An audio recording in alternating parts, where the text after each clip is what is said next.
get a pulse of who's representing your own company. Can you raise the hands? Okay, who's doing work for other organizations that are, okay, perfect. And any of you are investors or C-suite representatives? Okay, so you basically are supporting larger organizations. Great. How many of you showed up because there's chaos in your life, in your organization's life? Okay, so that's what we're going to talk about. As the topic alludes, B2B marketing strategy dies in chaos. AI just helps to die faster. So I'm going to try to drive the point home with this message. And when we look at the organizations and different stages of the organizations, there's startups, there's growth, and then there's mature organizations. So I will try to frame the story around the growth stage, because coming from startup where everything is all chaotic anyway, you are trying to become that corporation that everybody aspires to become. So you have to fix the chaos in that growth stage for the most part. But the concepts that I will be sharing today can be applicable to any size organization, department level, or even project level. So it's more around the concept versus the stage of the organization that you have to think about. So what happens when the company grows? When the company grows, a lot of silos start forming. There's teams, there's people being hired, there's departments being formed, there's processes that were okay when the company was a startup stage that started becoming broken. And then the whole structure becomes misaligned because people stop talking to each other. Executives are continuing to drive, the business. They don't care what's happening on the bottom of the chain. They're just out there trying to sell, trying to generate the awareness. And that brings a lot of chaos in the teams when they start operating without the clear direction. And that misalignment is actually very expensive. And over time, if it doesn't get fixed, it compounds. And that's when the companies fail, right? We hear the stories when the companies are on the trajectory of growth and boom, they tank. Why? Because the structure is not capable to support that growth. It's the foundation that starts being broken. So now, obviously, the elephant in the room, which is AI. Add to the whole mix in the past 2 years, AI layer. So people are thinking, let's just get those people out of the mix. This is the pain in the butt. We don't need to think about people. We don't need to fix any processes. Let's just put AI and it's going to solve all of our problems. That's kind of how a lot of leaders think that AI is the solution. They don't think that a lot of structure inside the organization is broken that needs to be fixed for AI to actually work. So if you put AI on a chaotic structure, what it's going to do? It's going to accelerate the chaotic structure, right? It's going to crash before it does anything for you. And that's kind of the situation that we're going on today. So my promise in today's speech is that I will teach you how to spot misalignments or help your organizations that you work with spot misalignments, and how to actually thoughtfully advise them to introduce AI, and a 7 sort of day challenge in going through this worksheet and being able to guide your clients to identify the problems and also fix those problems. So I'm going to share the framework with you today. Let me tell you a little bit of a story about what where that framework comes to begin with. My background is a news anchor. Back in Lithuania, I was a primetime news anchor. And when you operate in a news environment, you have no other choice but to really work in sync with everybody. News reporters, news directors, news producers, other news anchors, be it sports, weather. So you have to operate as one unit. And every millisecond matters when it comes to the story. So if you don't shop with the story in that night, in that evening, the story will die. And then the viewer is going to just move on to another channel because you didn't come with that story first. So in order for you to think within the organizational structure about it, the organizations usually use that site of urgency as they start growing. They think, oh, the customers are just going to come. But they don't value or see the customers as the driver of the mechanism. You also have to show up for them with the right message, with the right story, with the right visual brand identity so that you could get that follow-up and that loyalty as a brand. So As in the news department, you have no choice but to show up, right? Because if I don't come on air with the reports of the day, nobody's going to tune in. So when it comes to organizations, the competition will see what's broken. They will see the mess that you're operating within, because your reputation is going to start being cracky, your visuals are going to start looking misaligned, and your story is going to become broken. So nobody wants to look internally how to fix internal. Everybody's thinking about, I just want to be over there, I just want to be over there. So teams just do whatever it takes to be over there.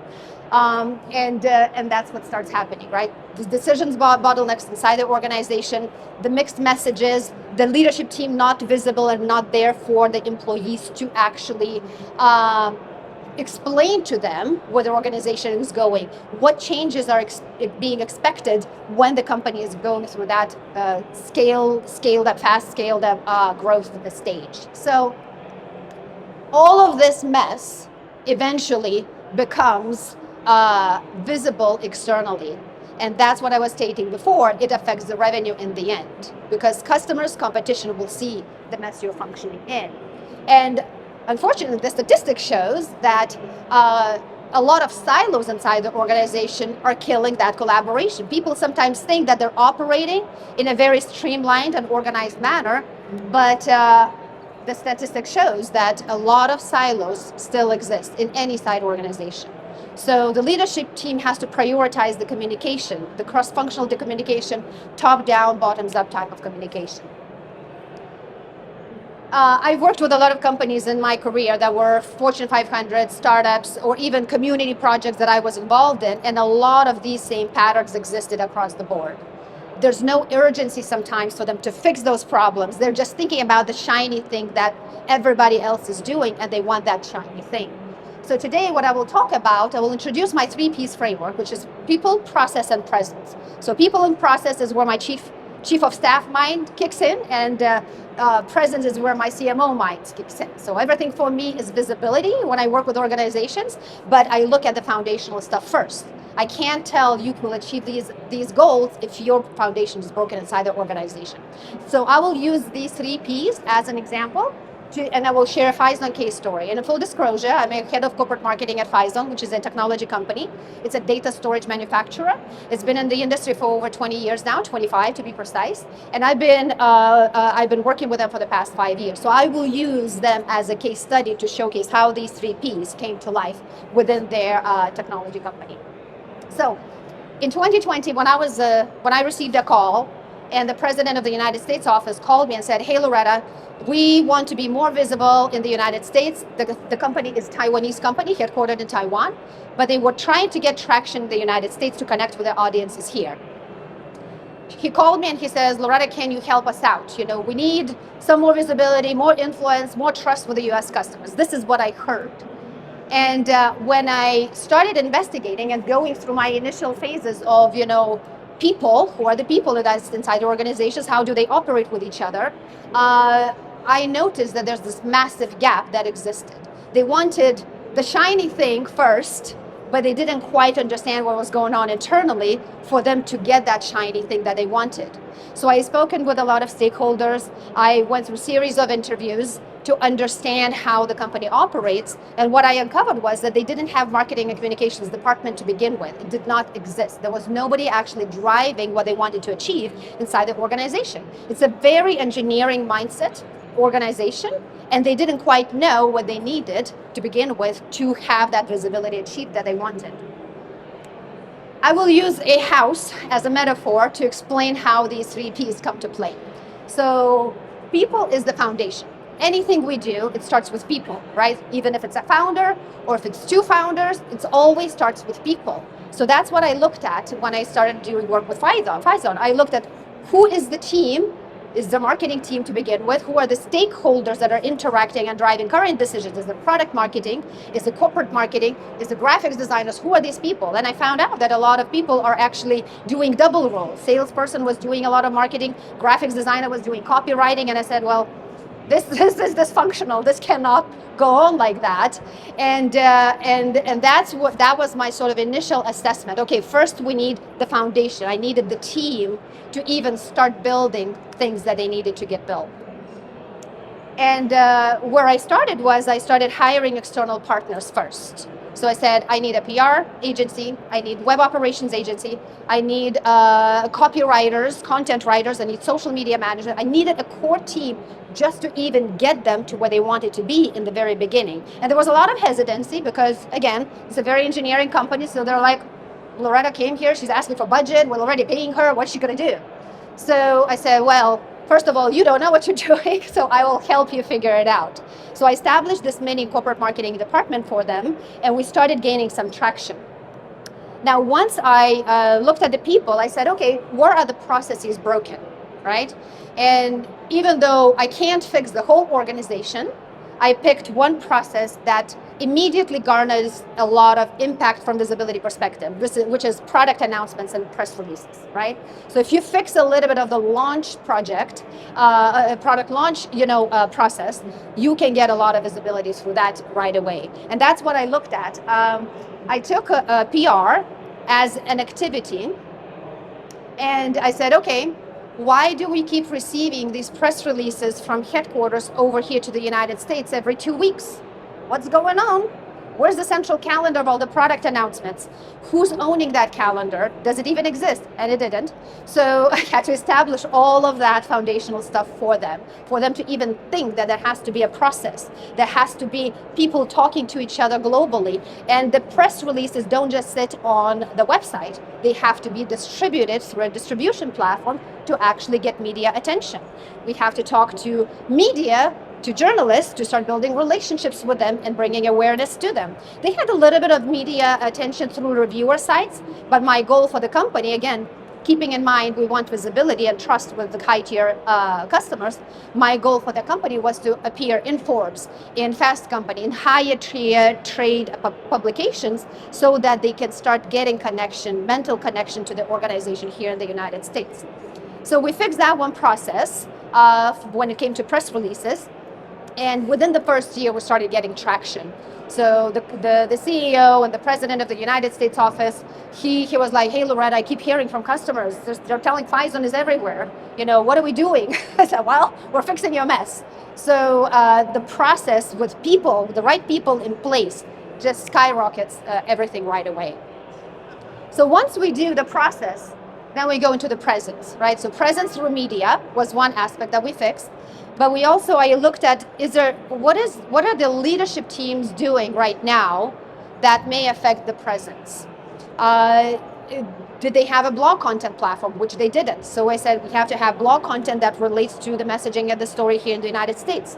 We have to have thought leadership presence. We have to have consistent publishing on LinkedIn, on the key platforms, so that we amplify that presence through all the channels. Obviously, to all of you, this is probably basic, but that sometimes when you talk to clients, they don't think this way. So it's for us to educate what they have to think about it. And majority of my work is really education. I sometimes have so many meetings explaining the why versus doing the actual doing. Because especially in technology companies and in B2B, B2C is easier, right? Because it's immediate impact through consumers, through all of that. But B2B, they tend to be more conservative, I guess, in how they operate. And they sometimes don't have that basic knowledge that is very basic to us. So through consistent publishing, through consistent, appearances in different channels, through mini campaigns, as PRs as campaigns versus ad hoc activities, we were just skyrocketing everything right away. Now, 2 years ago, well, a year ago, I guess, by now, we started introducing AI as a layer. And when it comes to visibility and authority, once you have that basic in place, you can start picking and choosing what you want to fix when it comes to AI. So a lot of organizations these days think that let's just add AI. We don't care where. If one group sells an idea of AI tool, they start implementing, they start going that route, and unfortunately it breaks, right? So how many of you have implemented the AI tools or efficiencies and didn't see the results?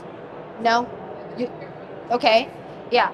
So that's what happens. And again, the statistic shows 95% of AI implementations still fail because the foundation is cracked. There's not enough of basis not enough workflows being figured out. They're broken because when the company is founded, nobody thought, oh, AI in 25 years is going to be relevant. We should start building all the processes right now because we will need it for AI in 25 years. Nobody knew about AI 25 years ago. So a lot of what's broken right now is historical. So we have to do a lot of cleanup and systemize things, build out the structure, and then say, okay, how can we use AI to accelerate what we already fixed? And that's pretty much what we have to think about. And a lot of companies don't. They just pick a tool, they implement it, and then when it fails, they think, oh, the wrong tool or wrong people, right? So I'm going back to the same structure first, and then you accelerate with AI. So this is another representation of AI as a layer versus as an add-on somewhere in between. Now, what we did with Phison when it came to AI, in 2024, I went through exactly the same process about how do we implement AI in the Phison ecosystem to accelerate. So again, I didn't pick the whole organization problems to fix. I said, what can we control? And by then, last year, we already had a lot of blog content, rich blog content that we could use to actually implement the AI generated answers that we all know about right now, right? So you have to have those enough content to implement it, and actually the right team to actually drive that activity. That's another thing that a lot of companies miss is they just plump on the AI tool without upskilling the teams to actually use that tool. And that's a huge miss because when you fail at something, then you are discouraged to continue doing it, right? So I looked again on a smaller scale, project scale perspective. What is the team on my team right now that can run this activity?